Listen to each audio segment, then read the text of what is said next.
ಪ್ರಿಯ ವಿದ್ಯಾರ್ಥಿಗಳೇ, ಈ ಹಿಂದಿನ ತರಗತಿಯಲ್ಲಿ ನಾವು 8ನೇ ತರಗತಿಯ ಭೂಗೋಳದ 2ನೇ ಅಧ್ಯಾಯವಾದಂತಹ ಶಿಲಾಗೋಳ ಎಂಬ ವಿಚಾರಕ್ಕೆ ಸಂಬಂಧಿಸಿದಂತೆ ಅನೇಕ ಅಂಶಗಳ ಬಗ್ಗೆ ತಿಳ್ಕೊಂಡಿದ್ವಿ. ಅಂದರೆ ಭೂಮಿಯ ಅಂತರ್ಜನಿತ ಸಂಯೋಜನೆ ಅಂತಕ್ಕಂಥದ್ದು ಹೇಗೆ ಆಗಿದೆ, ರಚನೆ ಆಗಿರ್ತಕ್ಕಂಥದ್ದನ್ನು ತಿಳ್ಕೊಂಡಿದ್ವಿ.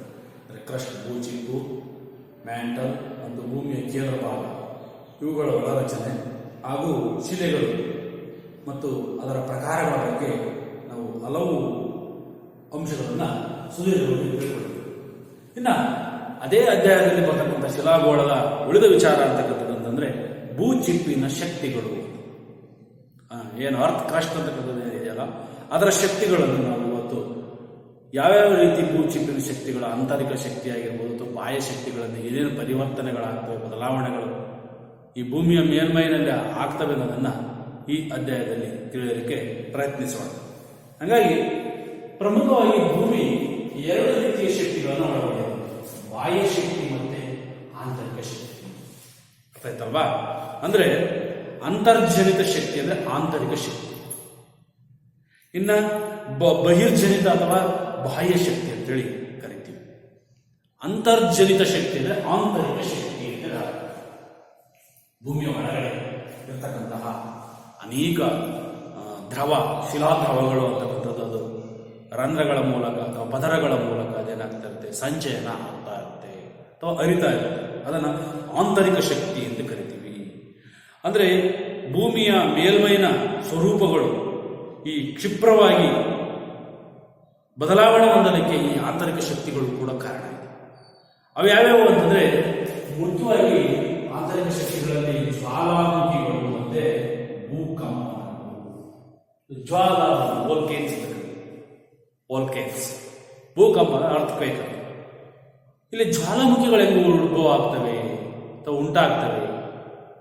ಸಾಮಾನ್ಯವಾಗಿ ನಾನು ಹೇಳಿದಂತೆ, ಈಗಾಗಲೇ ಹೇಳಿದೆ, ಭೂಮಿಯ ಅಂತರಾಳದಲ್ಲಿ 32 ಡಿಗ್ರಿ ಸೆಲ್ಸಿಯಸ್ ಅಂದರೆ 32 ಅಡಿ ಆಳಕ್ಕೆ ಹೋದಂತೆಲ್ಲ, ಅಂದರೆ 32 ಮೀಟರ್ ಆಳಕ್ಕೆ ಹೋದಂತೆಲ್ಲ 1 ಡಿಗ್ರಿ ಸೆಲ್ಸಿಯಸ್ನಷ್ಟು ಉಷ್ಣಾಂಶ ಏನಾಗ್ತದೆ, ಹೆಚ್ಚಾಗ್ತಾ ಹೋಗುತ್ತೆ. ಅಂದರೆ ಒತ್ತಡ ಇದೆ. ಹಾಗಾಗಿ ಭೂಮಿ ಮೇಲ್ಮೈನಲ್ಲಿನ ಬಿರುಕು ಮತ್ತು ರಂಧ್ರಗಳು ಅಥವಾ ಈ ದ್ವಾರ ಅಂತ ಕರೀತೀವಿ, ಬಾಗಿಲು, ಈ ದ್ವಾರಗಳು ಉಂಟಾಗಿ ಅವುಗಳ ಮೂಲಕ ಭೂಮಿಯ ಒಳಗಡೆ ಭಾಗದ ಶಿಲಾಪಾಕ, ಮ್ಯಾಗ್ಮಾ ಅಂತ, ಆ ಶಿಲಾಪಾಕ ಹೊರಬೀಳುವುದೇ ಜ್ವಾಲಾಮುಖಿ. ಉದಾಹರಣೆ ನಾನೀಗ ಚಿತ್ರದ ಮೂಲಕ ತೋರಿಸ್ಬೋದು.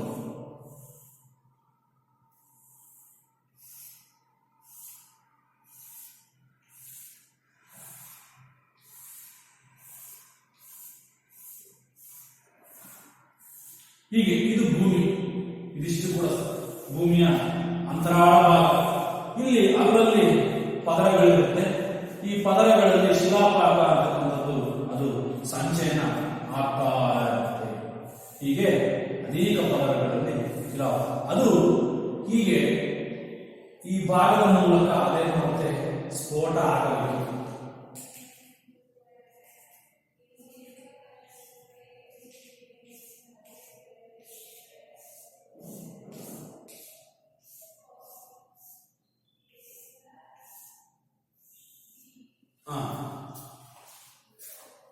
ಈ ರೀತಿ ಅದು ಸ್ಫೋಟ ಆಗಲಿಕ್ಕೆ ಪ್ರಯತ್ನವನ್ನ ಮಾಡ್ತದೆ. ಹೀಗೆ ಭೂ ಕವಚದಿಂದ ನೇರವಾಗಿ ಆಳದಲ್ಲಿರ್ತಕ್ಕಂತಹ ಶಿಲಾಪಾಕ ಅಥವಾ ಮ್ಯಾಗ್ಮಾ, ಈ ಶಿಲಾಪಾಕದ ಜಾಗಕ್ಕೆ ಭೂ ಸಂಪರ್ಕವನ್ನು ಕಲ್ಪಿಸುವ ಈ ನಾಳಗಳನ್ನ, ಇವುಗಳನ್ನ, ರಂಧ್ರಗಳನ್ನ ನಾವೇನು ಕರಿತೀವಿ,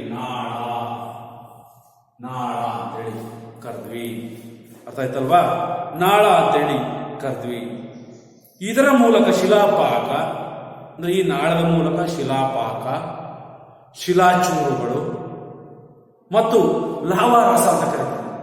ಲಾವಾರಸ, ಆ ಲಾವಾರಸ ಹಾಗೂ ಬೂದಿ, ನೀರಾವಿ ಮತ್ತು ಜ್ವಾಲೆಗಳು ಮತ್ತು ಇತರೆ ಆ ದ್ರವದಲ್ಲಿರ್ತಕ್ಕಂತಹ ಅನಿಲಗಳು ಏನ್ ಮಾಡ್ತವೆ, ಭೂಮಿಯ ಅಂತರಾಳದಿಂದ ಹೊರಚಿಮ್ಮಲಿಕ್ಕೆ ಪ್ರಯತ್ನ ಮಾಡ್ತವೆ. ಇಲ್ಲಿ ಅದು ಲಾವಾ, ಮ್ಯಾಗ್ಮಾ. ಈ ಭಾಗದಲ್ಲಿ ಮ್ಯಾಗ್ಮಾ.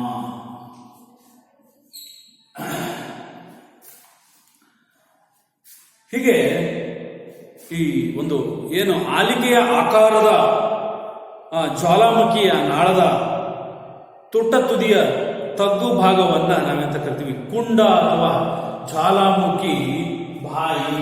ಈ ನಾಳದ ಇಲ್ಲಿ ಜ್ವಾಲಾಮುಖಿ ಬಾಯಿ ಅಥವಾ ಕುಂಡ, ಅಗ್ನಿಕುಂಡ ಅಂತ ಬಾಯಿ, ಕುಂಡ ಬಾಯಿ, ಜ್ವಾಲಾಮುಖಿ ಬಾಯಿ ಅಂತ ಇಲ್ಲಿ ಕರಿತೀವಿ. ಈ ಕಡಿದಾದ ಬದಿಗಳನ್ನುಳ್ಳ ಕುಂಡ, ಅದು ಬೋಗುಣಿ ಆಕಾರದ ವಿಶಾಲ ತಗ್ಗು ಭಾಗಕ್ಕೆ ಕಾಲ್ಡೇರ ಎಂದು ಕರೆಯುತ್ತೇವೆ. ಅರ್ಥ ಆಯ್ತಲ್ಲ? ಭೂಮಿಯ ಅಂತರಾಳದಲ್ಲಿ ಅನೇಕ ಶಕ್ತಿಗಳಿದ್ದಾವೆ. ಅದು ಶಿಲಾಚೂರುಗಳಾಗಿರ್ಬೋದು, ಲಾವಾರಸ ಆಗಿರ್ಬೋದು, ಶಿಲಾಪಾಕ ಆಗಿರ್ಬೋದು, ಕಿಟ್ಟ ಆಗಿರ್ಬೋದು, ಅಥವಾ ನೀರಾವಿ ಜ್ವಾಲೆಗಳು ಅದು ಮೇಲೆ ಬರಲಿಕ್ಕೆ ಈ ರೀತಿ ಏನು ಕವಲು ಹೊಡ್ಕೊಂಡು ಬರುತ್ತಲ್ಲ, ಅದು ಮೇಲೆ ಬರಲಿಕ್ಕೆ ಏನ್ ಮಾಡ್ತಾ ಇರುತ್ತೆ, ಪ್ರಯತ್ನಿಸ್ತಾ ಇರುತ್ತೆ. ಅವು ಏನಾಗ್ತವೆ, ಜ್ವಾಲಾಮುಖಿಗಳಾಗಿ ಸ್ಫೋಟ. ಅಂದ್ರೆ ಭೂಮಿ ಮೇಲಿನ ಚಿಪ್ಪು ಏನಾಗುತ್ತೆ, ಅವಾಗ ಸ್ಫೋಟ ಆಗಿ ಅಗ್ನಿ ಜ್ವಾಲೆಗಳಾಗಿ ಪರಿವರ್ತನೆ ಆಗ್ತಕ್ಕಂಥ ಇದನ್ನ ಜ್ವಾಲಾಮುಖಿಗಳು ಅಂತೇಳಿ ಕರಿತೀವಿ. ಹಾಗಾಗಿ ಈ ಭೂಮಿ ಮೇಲ್ಮೈನ ಸ್ವರೂಪಗಳ ಪರಿಣಾಮವನ್ನು ಉಂಟು ಮಾಡುವಂತಹ ಆಂತರಿಕ ಶಕ್ತಿಗಳಲ್ಲಿ ಜ್ವಾಲಾಮುಖಿ ಅತ್ಯಂತ ಪ್ರಮುಖವಾದದ್ದು. ಇದು ಭೂಮಿಯ ಅಂತರಾಳದ ಒಳಭಾಗದಿಂದ ಹೊರಚಿಪ್ಪಿನ ಕಡೆಗೆ ಏನಾಗುತ್ತೆ, ಸ್ಫೋಟ ಆಗುತ್ತೆ. ಈ ಒಳಗಡೆ ಲಾವಾರಸ ಮೇಲೆ ಬರಲಿಕ್ಕೆ ಅವಾಗ ಬರ್ತಾ ಇರುತ್ತೆ. ಹಾಗಾಗಿ ಈ ಭೂಕಂಪ ಜ್ವಾಲಾಮುಖಿ ನಾಳದಿಂದ ಮೇಲೆ ಬರುವುದರಿಂದ ಅಗ್ನಿಕುಂಡದಲ್ಲಿ ಸ್ಫೋಟ ಆಗುತ್ತೆ. ಆ ಬೋಗುಣಿ ಆಕಾರದ ವಿಶಾಲ ತಗ್ಗು ಪ್ರದೇಶಗಳನ್ನು ನಾವು ಹೇಳ್ತಕ್ಕಂಥದ್ದು ಕಾಲ್ಡೇರಾ ಅಂತೇಳಿ ಕರ್ತೀವಿ. ಸಾಮಾನ್ಯವಾಗಿ ನಾವು ಜ್ವಾಲಾಮುಖಿಯನ್ನ ಪ್ರಮುಖವಾಗಿ 3 ರೀತಿಯಲ್ಲಿ ವಿಭಾಗ ಮಾಡ್ತೀವಿ. ಆಂತರಿಕ ಶಕ್ತಿಗಳಲ್ಲಿ ಜ್ವಾಲಾಮುಖಿ ಅಂತ ಅದರಲ್ಲಿ ಯಾವ್ಯಾವ, ಜಾಗೃತ ಜ್ವಾಲಾಮುಖಿ, ಸುಪ್ತ ಜ್ವಾಲಾಮುಖಿ, ಲುಪ್ತ ಜ್ವಾಲಾಮುಖಿ. ಜಾಗೃತ ಅಂತಂದ್ರೆ ನೋಡಿದು ನಿರಂತರವಾಗಿ ಸ್ಫೋಟಗೊಳ್ಳುವ ಲಾವಾರಸ, ಯಾವಾಗಲೂ ಕೂಡ ಇದು ಸ್ಫೋಟಗೊಳ್ತಕ್ಕಂಥ ಕಂಟಿನ್ಯೂಸ್. ಲಾವಾರಸ, ಅನಿಲ, ಬೂದಿ ಇತ್ಯಾದಿಗಳನ್ನ ಹೊರಚಿಮ್ಮುವಂತಹ ಜ್ವಾಲಾಮುಖಿಗಳಿಗೆ ನಾವು ಜಾಗೃತ ಜ್ವಾಲಾಮುಖಿ ಅಂತೇಳಿ ಕರಿತೀವಿ. ಅಂದ್ರೆ ಪ್ರಪಂಚದಲ್ಲಿ ಸುಮಾರು 600 ರೀತಿಯ 600 ವಿವಿಧ ಜಾಗೃತ ಜ್ವಾಲಾಮುಖಿಗಳಿದೆ. ಉದಾಹರಣೆ ಎಲ್ಲೆಲ್ಲಿ ಕಂಡು ಬರುತ್ತೆ, ಫಿಲಿಪೈನ್ಸ್ ದ್ವೀಪದ ಫಿನಾಟೊರೋ, ಇಟಲಿಯ ಸ್ಟ್ರಾಂಬೋಲಿ ಹಾಗೂ ಅಮೆರಿಕಾದ ಸೇಂಟ್ ಹೆಲಿನಾ, ಮತ್ತೆ ಹವಾಯಿ ದ್ವೀಪದ ಮೌನಲೋಮ್. ನೋಡಿ, ಇಟಲಿಯ ಸ್ಟ್ರಾಂಬೋರಾ ಮತ್ತು ಎಟ್ನಾ ಹಾಗೂ ಅಮೆರಿಕದ ಹೆಲಿನಾ ಹಾಗೂ ಮತ್ತೆ ಹವಾಯಿ ದ್ವೀಪದ ಈ ಮೌನಲೋವಾ ಅಂತಕ್ಕಂಥವು ಈ ಜಾಗೃತ ಜ್ವಾಲಾಮುಖಿಗೆ ಪ್ರಮುಖ ಉದಾಹರಣೆ. ಅರ್ಥ ಆಯ್ತಲ್ವಾ? ನೋಡಿ, ಒಟ್ಟು ಪ್ರಪಂಚದಲ್ಲಿ ಎಷ್ಟಿದಾವೆ, ಸುಮಾರು 600 ಜಾಗೃತ ಜ್ವಾಲಾಮುಖಿಗಳು ಇದಾವೆ ಅಂತೇಳಿ ಇಲ್ಲಿ ಗುರುತಿಸಿದ್ದಾರೆ. ಅಂದ್ರೆ ಇದ್ದಕ್ಕಿದ್ದಾಗ ಸ್ಫೋಟಗಳು, ನಿರಂತರವಾಗಿರ್ತಕ್ಕಂಥ ಭೂಮಿಯ ಶಿಲಾ ರಸ, ಅನಿಲ, ಬೂದಿ ಇದು ಇದ್ದಕ್ಕಿದ್ದ ಹಾಗೆ ಸ್ಫೋಟ ಆಗ್ತಕ್ಕಂತಹ ಜ್ವಾಲಾಮುಖಿಗಳಿಗೆ ಅಂತ ಕರಿತೀವಿ ಜಾಗೃತ ಜ್ವಾಲಾಮುಖಿ ಅಂತೇಳಿ. ಇವು ಹೆಚ್ಚಾಗಿ ವಿದೇಶದಲ್ಲಿನೇ ಕಂಡು ಬರ್ತಕ್ಕಂಥ ನೋಡ್ತೀವಿ. ಅದೇ ರೀತಿ ಎರಡನೇ ಸೂಕ್ತ ಅಂತ ಕರಿತೀವಿ. ಸೂಕ್ತ ಅಂತಂದ್ರೆ ಡಾರ್ಮ್ಯಾಂಟ್ ಅಂತ ಇಂಗ್ಲಿಷ್ನ ಕರಿತೀವಿ. ಇನ್ನು ಜಾಗೃತ ಜ್ವಾಲಾಮುಖಿಗೆ ಅವ ಆಕ್ಟಿವ್ ಅಂತ ಇಂಗ್ಲಿಷ್ನಿಗೆ. ಹಾಗೆ ಸೂಕ್ತ ಅಂತಂದ್ರೆ ಡಾರ್ಮ್ಯಾಂಟ್, ಇದು ವೋಲ್ಕೇನ್ಸ್ ಅಂತ ಕರಿತೀವಿ. ಅಂದ್ರೆ ಏನಪ್ಪಾ ಅಂದ್ರೆ ಈ ರೀತಿಯ ಜ್ವಾಲಾಮುಖಿಗಳು ಒಮ್ಮೆ ಸ್ಫೋಟ ಆಗಿ ನಂತರ ಬಹಳ ದೀರ್ಘ ಅವಧಿಯವರೆಗೆ ಅವು ಏನ್ ಮಾಡ್ತವೆ, ಸ್ಫೋಟ ಆಗೋದು. ಇದಕ್ಕಿದ್ದಾಗ ಮತ್ತೊಮ್ಮೆ ಸ್ಫೋಟ ಆಗ್ತದೆ. ಅಂದ್ರೆ ಒಮ್ಮೆ ಕಾರ್ಯಾಚರಣೆ ನಡೆಸಿ ಆನಂತರ ಬಹುಕಾಲ ಕಾರ್ಯಾಚರಣೆ ನಡೆಸಲು ಸೂಕ್ತವಾಗಿದ್ದು ಯಾವಾಗಲೋ ಒಮ್ಮೆ ಇವು ಜಾಗೃತವಾಗಿ ಕಾರ್ಯಾಚರಣೆ ನಡೆಸ್ತಕ್ಕಂತಹ ಜ್ವಾಲಾಮುಖಿಗಳನ್ನ ನಾವೇನಂತ ಕರೆದ್ವಿ, ಸುಪ್ತ ಜ್ವಾಲಾಮುಖಿಗಳು ಅಂತೇಳಿ ಕರೆದ್ವಿ. ಯಾವುದಾದ್ರಲ್ಲಿ ಇಟಲಿಯ ಮೌಂಟ್ ವೆಸುವಿಯಸ್, ಇಟಲಿ ಮೌಂಟ್ ವೆಸುವಿಯಸ್ ಬಹಳ ಸುಪ್ತ ಜ್ವಾಲಾಮುಖಿ ಅದಾಯ್ತಾ. ಇಟಲಿಯ ಮೌಂಟ್ ವೆಸುವಿಯಸ್, ಮತ್ತೆ ಜಪಾನಿನ ಫ್ಯೂಜಿಯಾಮ, ಹಾಗೂ ಇನ್ನೊಂದು ಇಂಡೋನೇಷ್ಯಾದ ಕ್ರಕಟೋವಾ ಅಥವಾ ಕ್ರಕಟೋವಾ, ಟಾಂಜೇನಿಯಾದ ಕಿಲಿಮಾಂಜರೋ ಪರ್ವತದಲ್ಲಿ ಉದ್ಭವಿಸ್ತಕ್ಕಂತಹ ಜ್ವಾಲಾಮುಖಿ. ಅರ್ಥ ಆಯ್ತಲ್ವಾ. ಇಟಲಿಯ ವೆಸುವಿಯಸ್, ಜಪಾನಿನ ಫ್ಯೂಜಿಯಾಮ, ಮತ್ತೆ ಇಂಡೋನೇಷ್ಯಾದ ಕ್ರಕಟೋವಾ, ಹಾಗೂ ಇನ್ನೊಂದು ಯಾವುದು ಅಂದರೆ ಕಿಲಿಮಾಂಜರೋ ಪರ್ವತ ಅಂತ ಹೇಳಿದ್ದಾರೆ ಈಗ, ಯಾವುದೋ ಟಾಂಜೇನಿಯಾ. ಇದು ಸುಪ್ತ ಜ್ವಾಲಾಮುಖಿಗೆ ಪ್ರಮುಖ ಉದಾಹರಣೆಗಳು ಅಂತೇಳಿ ನಾವು ಗುರುತಿಸಿದ್ದೀವಿ. ಇನ್ನು ಕೊನೆಯದಾಗಿ ಬರ್ತಕ್ಕಂಥದ್ದು ಅಂತಂದ್ರೆ ಲುಪ್ತ ಜ್ವಾಲಾಮುಖಿ, ಅಂದ್ರೆ ಎಕ್ಸ್ಟಿಂಕ್ಟ್ ವೋಲ್ಕೇನ್ಸ್ ಅಂತ ಹೇಳ್ತಾರೆ. ಅಂದ್ರೆ ಇವು ಹಿಂದೆ ಪುರಾತನ ಕಾಲದಲ್ಲಿ ಕಾರ್ಯಾಚರಣೆ ನಡೆಸಿ ನಂತರದಲ್ಲಿ ಯಾವುದೇ ಕಾರ್ಯಾಚರಣೆಯನ್ನ ನಡೆಸಿಲ್ಲ ಇದುವರೆಗೆ. ಯಾವಾಗಲೋ ಒಬೆರಾಯನ್ ಕಾಲದಲ್ಲಿ, ಹಿಂದಿನ ಕಾಲದಲ್ಲಿ ಒಮ್ಮೆ ಕಾರ್ಯಾಚರಣೆ ನಡೆಸಿದ್ದೇವೆ, ಆದರೆ ತದನಂತರ ಇವು ಕಾರ್ಯಾಚರಣೆಯನ್ನ ನಡೆಸಿಲ್ಲ. ಪುರಾತನ ಕಾಲದಲ್ಲಿ ಸಂಭವಿಸಿದಂಥ ಉದಾಹರಣೆಗೆ ಯಾವಪ್ಪ ಅಂತಂದ್ರೆ ಅರ್ಜೆಂಟೈನಾದ ಅಕಾಂಕ್ವಾಗುವಾ, ಟಾಂಜೇನಿಯಾದ ಗೊರಾಂಗೋರೋ ಮತ್ತು ಸ್ಕಾಟ್ಲೆಂಡಿನ ಆರ್ಥರ್ ಸೀಟ್ ಅಂತಕ್ಕಂಥವು ಲುಪ್ತ ಜ್ವಾಲಾಮುಖಿಗೆ ಉದಾಹರಣೆ. ಸ್ಕಾಟ್ಲ್ಯಾಂಡ್ ಆರ್ಥರ್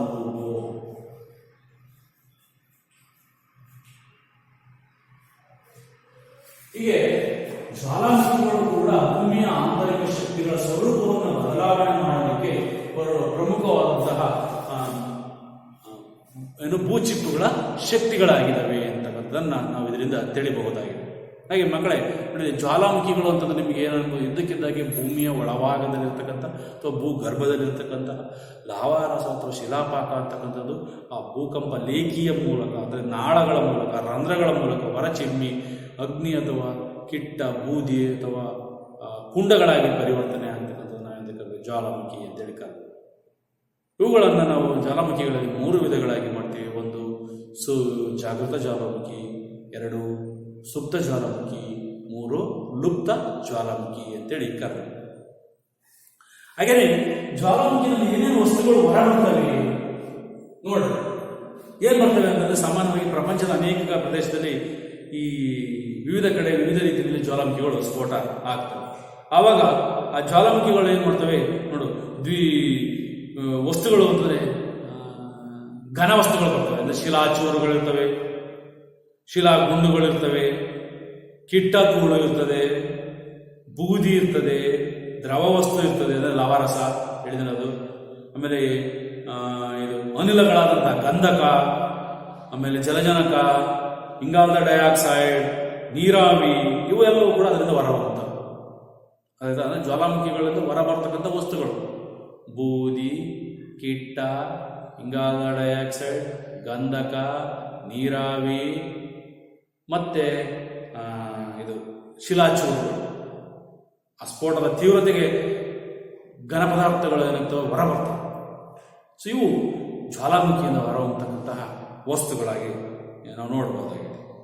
ಪ್ರಪಂಚದಲ್ಲಿ ಪ್ರಸಿದ್ಧವಾದಂತಹ ಜ್ವಾಲಾಮುಖಿಗಳು ಅಂತಂದ್ರೆ ನಿಮಗೆ ಕೇಳಿರ್ಬೋದು. ಇಟಲಿಯಲ್ಲಿ ಪ್ರಮುಖವಾದಂತಹ ವೆಸುವಿಯಸ್, ಇಟಲಿಯ ಮೌಂಟ್ ವೆಸುವಿಯಸ್ ಅದು ಬಹಳ ಅತ್ಯಂತ ಪ್ರಸಿದ್ಧವಾದಂತಹ ಎಂಥ ಜ್ವಾಲಾಮುಖಿ, ಅದು ಸುಪ್ತ ಜ್ವಾಲಾಮುಖಿ ಅಂತೇಳಿ ಕರೆದು. ಆಮೇಲೆ ಇಂಡೋನೇಷ್ಯಾದಲ್ಲಿ ಬರ್ತಕ್ಕಂಥ ಕ್ರಕಟೋವಾ, ಆಮೇಲೆ ಮೌಂಟ್ ಫಿಲಿ ವೆಸ್ಟ್ ಇಂಡೀಸ್ನಲ್ಲೂ ಕೂಡ ಕಂಡು ಬರುತ್ತೆ. ಮತ್ತೆ ಫ್ಯೂಜಿಯಾಮ ಅಂತ ಕರೀತೀವಿ, ಜಪಾನ್ನಲ್ಲಿ ಬರ್ತಕ್ಕಂಥ ಫ್ಯೂಜಿಯಾಮ. ಅದು ಜಪಾನವ್ರು ಏನ್ ಮಾಡ್ತಾರೆ, ದೇವರು ಅಂತೇಳಿ ಪೂಜೆ ಮಾಡ್ತಾರೆ. ಅದಕ್ಕೆ ಜಪಾನ್ ಅಂದ್ರೆ ಭೂಕಂಪ ಪೀಡಿತಗಳ ದೇಶ ಅಂತ ಅಂದ್ರೆ ಪ್ರದೇಶ ಅಂತಂದ್ರೆ ಜಾಸ್ತಿ ಜಪಾನ್. ಅದಕ್ಕೆ ಅವರು ಹಗುರವಾದಂತಹ ಇದನ್ನ ಕ್ಲೌಡ್ಗಳನ್ನ ಮನೆ ಕಟ್ಟಲಿಕ್ಕೆ ಬಳಸ್ತಾ ಇರ್ತಕ್ಕಂಥ ನೋಡ್ತಾರೆ. ನೆಕ್ಸ್ಟ್ ಜ್ವಾಲಾಮುಖಿಯನ್ನು ಹೊರಬರ್ತಕ್ಕಂಥ ವಸ್ತುಗಳು ಬೂದಿ, ಕಿಟ್ಟ, ಅನಿಲಗಳಾದ ಗಂಧಕ, ಇಂಗಾಲದ ಡೈಆಕ್ಸೈಡ್ ಹಾಗೂ ನೀರಾವಿ ಇರ್ತದೆ ನೋಡಿ. ಇನ್ನು ಜ್ವಾಲಾಮುಖಿಗಳು ಎಲ್ಲೆಲ್ಲಿ ಪ್ರಪಂಚದಲ್ಲಿ ಯಾವ ರೀತಿ ಹಂಚಿಕೆಯಾಗಿದ್ದಾವೆ ಅಂತಂದ್ರೆ ಸಾಮಾನ್ಯವಾಗಿ ನೋಡಿಲ್ಲಿ ದ್ವೀಪ ಪ್ರದೇಶಗಳು, ಮಡಿಕೆ ಪರ್ವತ ಪ್ರದೇಶಗಳಲ್ಲಿ ಮತ್ತು ಭೂಖಂಡಗಳಲ್ಲಿರ್ತಕ್ಕಂಥ ಪ್ರಸ್ಥಭೂಮಿಗಳಲ್ಲಿ ಇವು ಕಂಡು ಬರ್ತಕ್ಕಂಥ ಯಾವುವು ಜ್ವಾಲಾಮುಖಿ. ಒಟ್ಟಾರೆಯಾಗಿ ನಾವು ಪ್ರಪಂಚದಲ್ಲಿ ಎಲ್ಲೆಲ್ಲಿ ಕಂಡು ಬರ್ತವೆ ಅಂತಂದ್ರೆ 3 ರೀತಿಯಲ್ಲಿ ನೋಡ್ತೀವಿ. ಒಂದು ಪೆಸಿಫಿಕ್, ವೃತ್ತ ಪ್ರದೇಶ ಅಥವಾ ಪೆಸಿಫಿಕ್ ಅಗ್ನಿ ವೃತ್ತ. ಪೆಸಿಫಿಕ್ ಅಗ್ನಿ ವೃತ್ತ ಮೊದಲನೇದು. ಪೆಸಿಫಿಕ್ ಅಗ್ನಿ ವೃತ್ತ ಇಲ್ಲಿ ಕಂಡು ಬರ್ತವೆ. ಪೆಸಿಫಿಕ್ ಅಗ್ನಿ ವೃತ್ತ ಅಥವಾ ಪೆಸಿಫಿಕ್ ವೃತ್ತ ಪ್ರದೇಶ ಅಂತ ಹೇಳಿ ಕರಿತೀವಿ. ಎರಡನೇದಾಗಿ ಮಧ್ಯ ಅಟ್ಲಾಂಟಿಕ್ ವಲಯ. ಮಧ್ಯ ಅಟ್ಲಾಂಟಿಕ್ ವಲಯ. ಮೂರನೇದು ಮಧ್ಯ ಭೂಖಂಡ ವಲಯ. ಮಧ್ಯ ಭೂಖಂಡ ವಲಯ.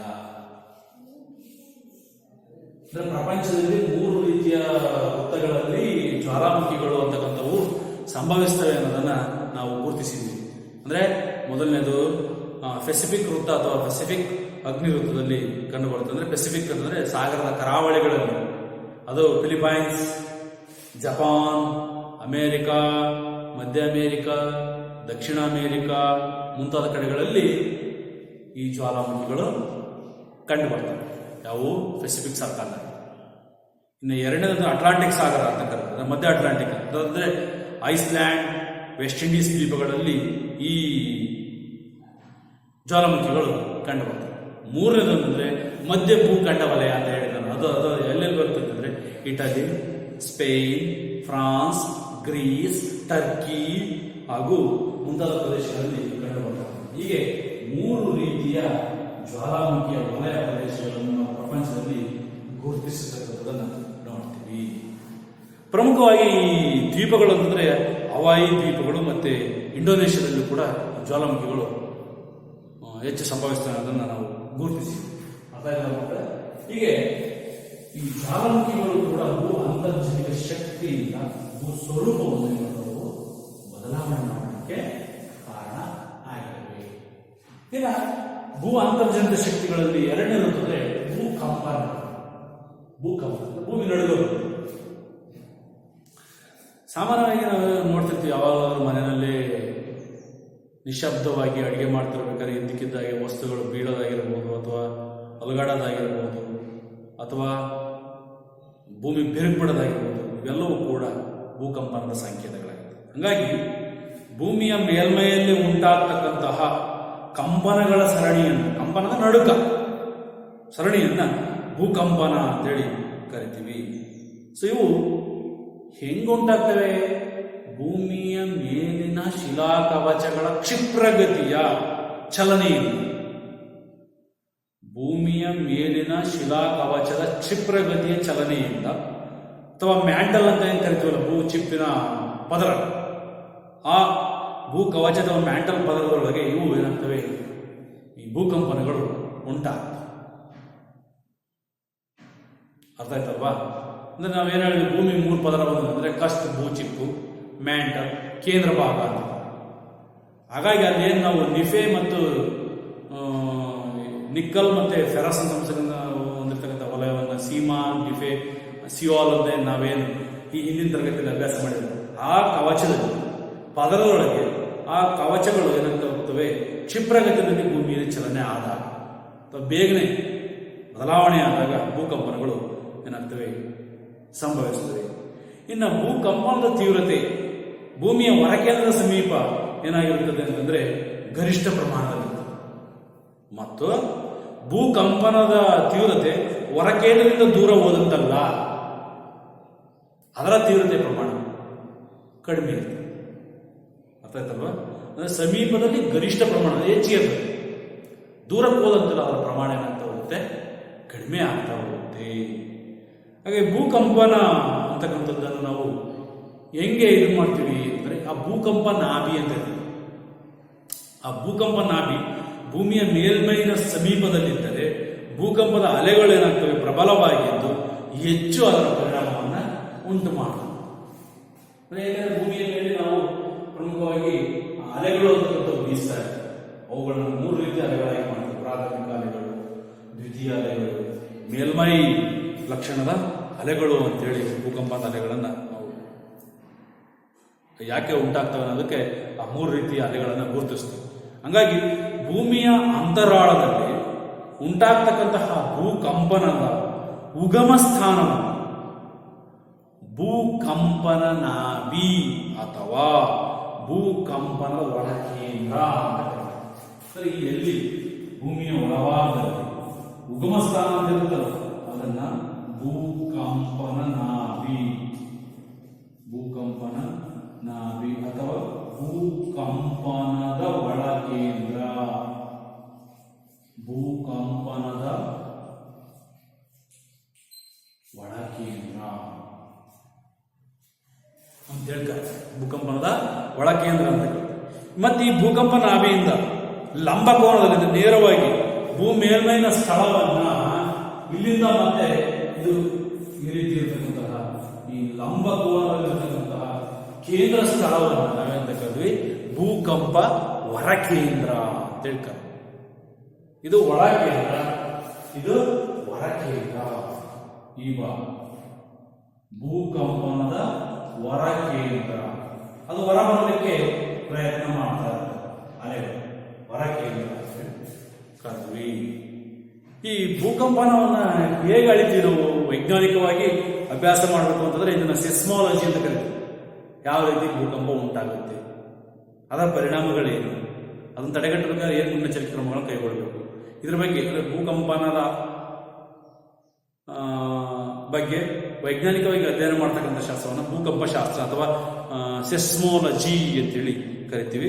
ಮತ್ತೆ ಭೂಕಂಪನದ ಅಲೆಗಳ ಆರಂಭ, ಅದರ ಸ್ಥಳ, ವೇಗ ಮತ್ತು ಅದರ ದಿಕ್ಕನ್ನ ದಾಖಲಿಸುವ ಉಪಕರಣ ಅಂತಂದ್ರೆ ಭೂಕಂಪ ಲೇಖಿ ಅಂತ ಕರಿತೀವಿ. ಭೂಕಂಪ ಲೇಖಿ ಅಥವಾ ಭೂಕಂಪ ಮಾಪಕ, ಸೆಸ್ಮೋಗ್ರಾಫ್ ಅಂತೇಳಿ ಕರಿತೀವಿ ಇಂಗ್ಲಿಷ್ನಲ್ಲಿ. ಸಿಸ್ಮೋಗ್ರಾಫ್ ಅಥವಾ ಭೂಕಂಪ ಲೇಖಿ ಅಥವಾ ತಿಳ್ಕೋಬೇಕು. ಭೂಕಂಪದ ಅಲೆಗಳ ಪ್ರಾರಂಭದ ಸ್ಥಳ, ದಿಕ್ಕು, ವೇಗ ಮತ್ತು ಪರಿಣಾಮವನ್ನು ಅಳೆಯಲಿಕ್ಕೆ ಬಳಸುವಂತಹ ಉಪಕರಣವನ್ನ ನಾವು ಭೂಕಂಪ ಮಾಪಕ ಅಥವಾ ಭೂಕಂಪ ಲೇಖಿ ಅಂತೇಳಿ ಕರಿತೀವಿ. ಇಂಗ್ಲಿಷ್ನಾಗ ಅದನ್ನ ಸೆಸ್ಮೋಗ್ರಾಫ್ ಅಂತೇಳಿ ಕರಿತೀವಿ. ಹೀಗೆ ಇದಕ್ಕೆ ಉಂಟಾದ ಕಾರಣಗಳೇನು? ಸಾಮಾನ್ಯವಾಗಿ ಜ್ವಾಲಾಮುಖಿಗಳಂದ್ರೆ ಭೂ ಅಂತರ್ಜಲ ಶಕ್ತಿಗಳಿರ್ತಕ್ಕಂಥ ಶಿಲಾರಸ, ಶಿಲಾಪಾಕ ಅದು ಹೊರಬರಲಿಕ್ಕೆ ಪ್ರಯತ್ನ ಮಾಡ್ತಾ ಇರುತ್ತೆ. ಹಾಗಾಗಿ ಆ ಭೂ ಕವಚದ ಕ್ಷಿಪ್ರಗತಿಯಲ್ಲಿ ಬದಲಾವಣೆಗಳು ಉಂಟಾಗ್ತವೆ. ಹಾಗೆ ಭೂಕಂಪನದ ರಚನೆಯಲ್ಲೂ ಕೂಡ ಅನೇಕ ಕಾರಣಗಳಿಂದ ಅಲೆಗಳು ಉದ್ಭವಿಸಿ ಭೂಮಿ ಅಂತಕ್ಕಂಥದ್ದು ನಡುಕ ಉಂಟಾಗ್ತಕ್ಕಂಥದ್ದು ನೋಡ್ತೀವಿ. ಹೇಗೆ ಏನಾಗಿದೆ? ಮೊದಲನೇದು ಭೂಮಿಯ ರಚನೆಯ ಕಾರಣ. ಭೂಮಿ ಅಂತಕ್ಕಂಥದ್ದು ನೋಡಿ, ಉದಾಹರಣೆ ಹಲವಾರು ದೊಡ್ಡ ಮತ್ತು ಸಣ್ಣ ಶಿಲಾಪಾಕಗಳಿಂದ ಕೂಡಿ ಏನು ಭೂಮಿ. ಈ ಭೂ ಫಲಕಗಳು ಚಲಿಸುವಾಗ ಆ ಅಂಚುಗಳೇನಾಗ್ತವೆ, ಹಲವಾರು ಭಾಗಗಳಾಗಿ ಚೂರು ಚೂರುಗಳಾಗ್ತವೆ. ಇದರಿಂದ ಏನಾಗುತ್ತೆ? ಭೂಕಂಪನ ಉಂಟಾಗುತ್ತೆ. ಅಂದ್ರೆ ಹಲವಾರು ದೊಡ್ಡ ಮತ್ತು ಸಣ್ಣ ಫಲಕಗಳು ಭೂಮಿಯ ಒಳಭಾಗದಲ್ಲಿ ಚಲನೆ ಉಂಟು ಮಾಡ್ತಕ್ಕಂಥದ್ದು. ಆ ಫಲಕಗಳ ಅಂಚುಗಳು ಚಲಿಸುವ ಪರಿಣಾಮವಾಗಿ ಭೂಕಂಪನಗಳು ಉಂಟಾಗುತ್ತೆ. ಅಂದ್ರೆ ಭೂಮಿಯ ರಚನೆಯ ಕಾರಣ ಒಂದನೇ. ಅರ್ಥ ಆಯ್ತಾ? ಸೊ ಹೀಗಾಗಿ ಉದಾಹರಣೆ ನೋಡಿ, ಪೆಸಿಫಿಕ್ ಸಾಗರದಲ್ಲಿ ಸುತ್ತಮುತ್ತಲಿನ ವಲಯ ಭೂರಚನೆಯ ವಲಯದಿಂದ ಏನಾಗ್ತವೆ, ಅಲ್ಲಿ ಭೂಕಂಪನಗಳು ಹೆಚ್ಚು ಉಂಟಾಗ್ತವೆ. ಎರಡನೇದು ಜ್ವಾಲಾಮುಖಿ ಸ್ಫೋಟ. ಭೂ ರಚನೆಯ ಕಾರಣ ಭೂಕಂಪನ ಉಂಟಾಗಕ್ಕೆ ಮೊದಲನೇದು ಭೂ ರಚನೆಯ ಕಾರಣ, ಎರಡನೇದು ಜ್ವಾಲಾಮುಖಿ ಸ್ಫೋಟ. ಜ್ವಾಲಾಮುಖಿಗಳು ಏನಾಗ್ತವೆ ಅಂತಂದ್ರೆ ಈ ಅನಿಲಗಳ ಸ್ಫೋಟದಿಂದ ಭೂಕಂಪನಗಳು ಕೂಡ ಉಂಟಾಗ್ತಕ್ಕಂಥ ನೋಡ್ತೀವಿ. ಉದಾಹರಣೆಗೆ ನಾನು ಹೇಳಿದ್ರೆ ಇಂಡೋನೇಷ್ಯಾದ ಕರ್ಕಟೋವಾ ಜ್ವಾಲಾಮುಖಿ, ಇವು ಕೂಡ ಭೂಕಂಪನ. ಅಂದ್ರೆ ಆ ಜ್ವಾಲಾಮುಖಿಯ ಸ್ಫೋಟದ ತೀವ್ರತೆಗೆ ಅದರ ಸುತ್ತಮುತ್ತಲಿನ ಪ್ರದೇಶವು ಕೂಡ ಭೂಕಂಪನಕ್ಕೆ ಈಡಾಗ್ತಕ್ಕಂಥ ನೋಡ್ತೀವಿ. ಇಂಡೋನೇಷ್ಯಾದ ಕರ್ಕಟೋವಾ ಜ್ವಾಲಾಮುಖಿ ಇದರಿಂದ. ಇನ್ನ ಭೂಮಿಯ ಸ್ತರಭಂಗಗಳು ಅಂದ್ರೆ ಭೂಮಿಯ ಅಂತರಾಳದಲ್ಲಿ ಅನೇಕ ಪದರಗಳು ಇರ್ತಕ್ಕಂಥ ನೋಡ್ತೀವಿ. ಹಾಗೆ ಭೂಮಿಯ ಸ್ಥಿರಾಸ್ತರಗಳ ಪದರಗಳಲ್ಲಿ ಏನಾಗುತ್ತೆ, ಭೂ ಕುಸಿತಗಳು, ಮೇಲ್ಸ್ತರಗಳು ಕೆಳಮುಖವಾಗಿ ಜರುಗುವುದರಿಂದ ಉದ್ದವಾದ ಬಿರುಕುಗಳು ಉಂಟಾಗುತ್ತೆ. ಅಂದ್ರೆ ಭೂಮಿಯ ಶಿಲಾಸ್ತರಗಳು ಅಂದ್ರೆ ಭೂಮಿಯ ಮೇಲಿನ ಪದರಗಳು ಮತ್ತು ಭೂಮಿಯ ಒಳಭಾಗದ ಶಿಲಾಫಲಕಗಳು ಸ್ಥಾನ ಪಲ್ಲಟ ಆಗುವುದರಿಂದ ಅಥವಾ ಬದಲಾವಣೆಯಾಗುವುದರಿಂದ ಭೂಕಂಪನಗಳು ಉಂಟಾಗ್ತದೆ. ಉದಾಹರಣೆಗೆ ಅಮೆರಿಕದ ಕ್ಯಾಲಿಫೋರ್ನಿಯಾದ ಸ್ಯಾನ್ ಆಂಡ್ರಿಯಾಸ್ ಸ್ತರಭಂಗ ಪ್ರದೇಶ. ಇದಕ್ಕಿದ್ದಾಗಿ ಗುಡ್ಡ ಕುಸಿತ ಆಗೋದು, ಬೆಟ್ಟ ಕಡಿಮೆ ಗುಡ್ಡಗಳು ಅವು ಏನಾಗೋದು ಸ್ತರಭಂಗ ಆಗೋದು. ಇದರಿಂದಲೂ ಕೂಡ ಏನಂತೆ ಭೂಕಂಪನಗಳು ಉಂಟಾಗುತ್ತೆ. ಸ್ತರಭಂಗ ಅಂದರೆ ಇದು ಪ್ರಕೃತಿ ನಿರ್ಮಿತ ಹಾನಿ, ಸ್ತರಭಂಗ ಅಂತ. ಮತ್ತೆ ಇನ್ನೊಂದು 4 ಮಾನವ ನಿರ್ಮಿತ ಅಂಶಗಳು. ಸ್ತರಭಂಗಗಳಿಂದಲೂ ಕೂಡ ಭೂಕಂಪಗಳಾಗ್ತವೆ. ಸ್ತರಭಂಗ. ಮತ್ತೆ 4 ಮಾನವ ನಿರ್ಮಿತ ಅಂಶ. ಮನುಷ್ಯನು ಕೂಡ ಭೂಕಂಪನ ಆಗೋದಕ್ಕೆ ಕಾರಣ ಮಾನವ ನಿರ್ಮಿತ. ಅಣೆಕಟ್ಟುಗಳು ಬರ್ತಾನೆ, ರಸ್ತೆಗಳನ್ನು ನಿರ್ಮಾಣ ಮಾಡ್ತಾನೆ, ಜಲಾಶಯಗಳನ್ನು ನಿರ್ಮಾಣ ಮಾಡ್ತಾನೆ, ಮತ್ತೆ ಗಣಿಗಾರಿಕೆಯನ್ನು ಮಾಡ್ತಾನೆ ಮಾನವ. ಅತಿಯಾದ ಗಣಿಗಾರಿಕೆ, ಅಣೆಕಟ್ಟುಗಳ ನಿರ್ಮಾಣ, ಜಲಾಶಯಗಳ ನಿರ್ಮಾಣ, ಮತ್ತೆ ಈ ಇತ್ತೀಚೆಗೆ ಜಗತ್ತಿನ ಬಲಿಷ್ಠ ರಾಷ್ಟ್ರಗಳು ಏನು ಮಾಡ್ತವೆ, ತಮ್ಮ ಪ್ರತಿಷ್ಠೆಯ ಪ್ರಶ್ನೆಗೆ ಅಣ್ವಸ್ತ್ರಗಳ ಪರೀಕ್ಷೆಯನ್ನು ಮಾಡ್ತವೆ. ಅಣು ಪರೀಕ್ಷೆಗಳು ಇವು ಕೂಡ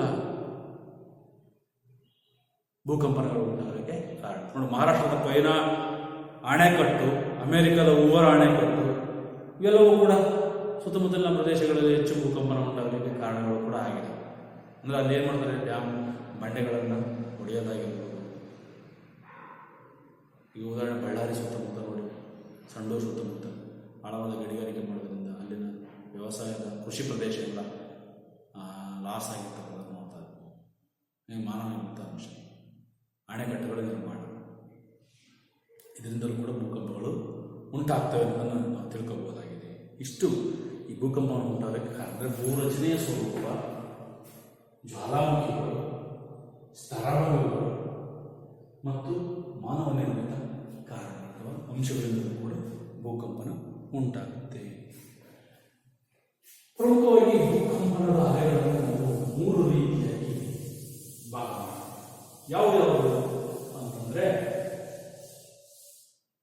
ಭೂಮಿಯ ಒಳಕೇಂದ್ರದಲ್ಲಿರತಕ್ಕಂಥ ಶಿಲಾಪಾತ, ಶಿಲಾರಸ ಮತ್ತು ಶಿಲಾಫಲಕಗಳ ಕ್ಷಿಪ್ರಗತಿಯ ಬದಲಾವಣೆಗಳಿಂದ ಈ ಭೂಕಂಪನಗಳು ಉಂಟಾಗೋದ್ರಿಂದ ಅಲ್ಲಿ ಅವೇನು ಮಾಡ್ತವೆ, ಭೂಮಿಯ ಒಳಭಾಗದಲ್ಲಿ ವೃತ್ತಾಕಾರದಲ್ಲಿ ತಿರುಗುವಂತೆ ಅವು ತರಂಗಗಳಂತೆ ಭೂ ಹೊರಕೇಂದ್ರಗಳ ಕಡೆಗೆ ಬರಲಿಕ್ಕೆ ಪ್ರಯತ್ನ ಮಾಡ್ತಾ ಹೋಗ್ತವೆ. ಹಾಗಾಗಿ ಅವುಗಳನ್ನು ಪ್ರಮುಖವಾಗಿ 3 ಅಲೆಗಳಾಗಿ ಪರಿವರ್ತನೆ ಮಾಡ್ತೇವೆ. ಒಂದು ಪ್ರಾಥಮಿಕ ಅಲೆಗಳು, ಭೂಕಂಪ ಪ್ರೈಮರಿ ವೇವ್ಸ್.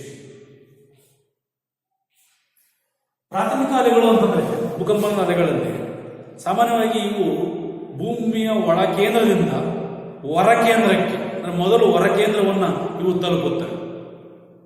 ಇವುಗಳು ನೀಳ ಅಲೆಗಳಾಗಿದ್ದು, ನೀಳ ಅಂದರೆ ಉದ್ದ ಅಲೆಗಳಾಗಿದ್ದು ಅತ್ಯಂತ ಏನಂತ ವೇಗವಾಗಿ ಚಲಿಸುತ್ತವೆ. ಇವುಗಳು ಘನ, ದ್ರವ ಮತ್ತು ಅನಿಲಗಳ ಮೂಲಕ ಚಲಿಸುತ್ತವೆ. ಪ್ರೈಮರಿ ವೇವ್ಸ್ ಭೂಕಂಪನ ಅಲೆಗಳು ಭೂಮಿಯ ಒಳಕೇಂದ್ರದಿಂದ ಹೊರಕೇಂದ್ರದ ಭಾಗಕ್ಕೆ ವೇಗವಾಗಿ ಚಲಿಸಿ ಇವು ಘನ, ಅನಿಲ ಮತ್ತು ದ್ರವ ರೂಪದಲ್ಲಿ ಏನು ಮಾಡ್ತವೆ, ವಾತಾವರಣವನ್ನು ಇವು ಸೇರ್ಕೊಳ್ತವೆ. ಅವು ಪ್ರಾಥಮಿಕ ಅಲೆಗಳು. ಇನ್ನು ಎರಡನೇದು ದ್ವಿತೀಯ ಅಲೆಗಳು ಅಂತೇಳಿ, ಇವನ್ನ ಅಡ್ಡ ಅಲೆಗಳು ಅಂತ ಕರಿತೀವಿ. ಅಡ್ಡ ಅಲೆಗಳು ಅಂತ ಕರಿತೀವಿ.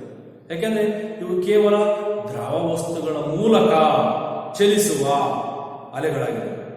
ಅಲ್ಲ ಸರಿ, ಇವು ದ್ರವ ವಸ್ತುಗಳ ಮೂಲಕ ಚಲಿಸಲಾರವು. ಅವು ದ್ವಿತೀಯ ಅಲೆಗಳು. ದ್ರವ ವಸ್ತುಗಳ ಮೂಲಕ ಚಲಿಸಲಾರವು. ಅಂದರೆ ಪ್ರಾಥಮಿಕ ಅಲೆಗಳ ನಂತರ ಇವು ಹೊರಕೇಂದ್ರವನ್ನು ತಲುಪುತ್ತವೆ. ಅರ್ಥ ಆಯ್ತಾ? ಇವನ್ನ ಅಡ್ಡಲೆಗಳು ಅಂತೇಳಿ ಕರೀತಾರೆ. ಇನ್ನು 3 ಅಂತಂದ್ರೆ ಮೇಲ್ಮೈ ಅಲೆಗಳು ಅಂತ ಕರಿತೀವಿ. ಇವುಗಳನ್ನ ಉದ್ದ ಅಲೆಗಳು. ಇವನ್ನ ಅಡ್ಡ ಅಲೆಗಳು, ಅಡ್ಡ. ಇವನ್ನ ಉದ್ದ ಅಲೆ, ಅಡ್ಡ ಅಲೆ. ಇವು ಭೂಕೇಂದ್ರದ ಹೊರಕೇಂದ್ರದಲ್ಲಿ ತಲುಪುತ್ತವೆ. ಆದರೆ ಇವು ದ್ರವ ರೂಪದ ವಸ್ತುವಿನಲ್ಲಿ ದ್ರವ ವಸ್ತುಗಳ ಮೂಲಕ ಚಲಿಸಲಾರದು. ಅವು ದ್ವಿತೀಯ ಅಲೆಗಳು. ಹಂಗಾಗಿ ಇವು ಏನ್ ಮಾಡ್ತವೆ, ಪ್ರಾಥಮಿಕ ಅಲೆಗಳ ನಂತರ ಹೊರಕೇಂದ್ರವನ್ನ ತಲುಪುತ್ತವೆ. ಇನ್ನು ಮೇಲ್ಮೈ ಅಲೆಗಳು ಅಂದರೆ ಇವನ್ನು ಉದ್ದ ಅಲೆಗಳು ಅಂತೇಳಿ ಕರಿತೀವಿ. ಇವು ಅತ್ಯಂತ ನಿಧಾನಗತಿಯ ಭೂಕಂಪನದ ಅಲೆಗಳಾಗಿದ್ದು ಇವು ಹೆಚ್ಚು ಮಾನವನಿಗೆ ಮತ್ತು ಪ್ರಕೃತಿಗೆ ಹಾನಿಕಾರಕವನ್ನುಂಟು ಮಾಡುತ್ತವೆ. ಯಾವುವು? ಮೇಲ್ಮೈ ಅಲೆಗಳು, ನಿಧಾನಗತಿಯಲ್ಲಿ. ಅರ್ಥ ಆಯ್ತಾ? ಸೊ ಹೀಗೆ ಭೂಕಂಪನವೂ ಕೂಡ, ಆ ಭೂಕಂಪನದ ಅಲೆಗಳು ಕೂಡ 3 ರೀತಿಯಲ್ಲಿ ಇವು ಸಂಭವಿಸೋದ್ರಿಂದ ಇವುಗಳಿಂದ ಅನೇಕ ಪರಿಣಾಮಗಳು ಕೂಡ ಉಂಟಾಗ್ತವೆ. ನೋಡಿ, ಜ್ವಾಲಾಮುಖಿಗಳಿಂದಲೂ ಕೂಡ ಪ್ರಕೃತಿಯಲ್ಲಿ ಅಥವಾ ಮಾನವನಿಗೆ ಅನೇಕ ರೀತಿಯ ಹಾನಿ ಉಂಟಾಗ್ತದೆ. ಏನು ಪರಿಣಾಮಗಳಾಗ್ತವೆ ಭೂಕಂಪನ? ಸಾಮಾನ್ಯವಾಗಿ ನೋಡಿ, ಭೂಕಂಪನದ ತೀವ್ರತೆ ಆಧಾರದ ಮೇಲೆ ಅವು ಅಪಾರ ಪ್ರಮಾಣದ ಜೀವ ಹಾನಿ ಉಂಟಾಗುತ್ತೆ, ಆಸ್ತಿ ಹಾನಿ ಉಂಟಾಗುತ್ತೆ, ಮತ್ತೆ ಭೂ ಕುಸಿತಗಳು ಉಂಟಾಗ್ತವೆ. ಯಾವುದರಿಂದ? ಭೂಕಂಪನಗಳಿಂದ. ಅದರ ಜೊತೆಗೆ ಕ್ಷಿಪ್ರಗತಿಯಲ್ಲಿ ಪ್ರವಾಹಗಳು ಉಂಟಾಗಿ ಸಾಂಕ್ರಾಮಿಕ ರೋಗಗಳಿಗೆ ಕಾರಣ ಆಗುತ್ತೆ. ಅಪಾರ ಪ್ರಮಾಣದ ಜನರು, ಸಾಕಷ್ಟು ಪ್ರಮಾಣದ ಜನ ಜೀವಹಾನಿಗೆ ಒಳಗಾಗ್ತಾರೆ. ಮತ್ತು ಮಾನವ ನಿರ್ಮಿತ ಕಟ್ಟಡಗಳಾದಂಥ ಸೇತುವೆಗಳಾಗಿರ್ಬೋದು, ರೈಲ್ವೆ ಹಳಿಗಳಾಗಿರ್ಬೋದು, ಅಥವಾ ಎಲೆಕ್ಟ್ರಿಸಿಟಿ ಕಂಬಗಳಾಗಿರ್ಬೋದು, ಇವೆಲ್ಲವೂ ಕೂಡ ಕಟ್ಟಡ, ಸೇತುವೆ, ರಸ್ತೆ, ರೈಲು ಮಾರ್ಗ ಇವೆಲ್ಲವೂ ಕೂಡ ಏನಾಗ್ತವೆ? ಹಾನಿಗೀಡಾಗ್ತವೆ ಭೂಕಂಪನದ ಪರಿಣಾಮ. ಇವುಗಳು ಮತ್ತೆ ನಾವು ಪುನಃ ಮೊದಲ ಸ್ಥಿತಿಗೆ ತರಬೇಕು ಅಂತಂದರೆ ಸಾಕಷ್ಟು ಹಣವನ್ನು ಖರ್ಚು ಮಾಡಬೇಕು. ಉದಾಹರಣೆ ನೋಡಿ, ಬೆಳಗಾಂ ನಮ್ಮ ಕರ್ನಾಟಕದಲ್ಲಿ ಪ್ರವಾಹ ಬಂದು ಯಾವ ರೀತಿ ಪರಿಣಾಮ ಉಂಟಾಯಿತು. ನಿಪ್ಪಾಣಿ, ಬೆಳಗಾಂ, ಮಹಾರಾಷ್ಟ್ರ, ಕೊಯ್ನಾ ಜಲಾಶಯದಿಂದ ಸಾಕಷ್ಟು ನಮಗೆ ಗಡಿಭಾಗದಲ್ಲಿ ತೊಂದರೆಗಳು ಉಂಟಾಗಿದ್ದನ್ನು ನೋಡ್ತೀವಿ. ಹೀಗೆ ಭೂಕಂಪನ ಅಲೆಗಳನ್ನು ನಾವು 3 ಭಾಗಗಳಾಗಿ ವಿಂಗಡಣೆ ಮಾಡಬಹುದಾಗಿದೆ.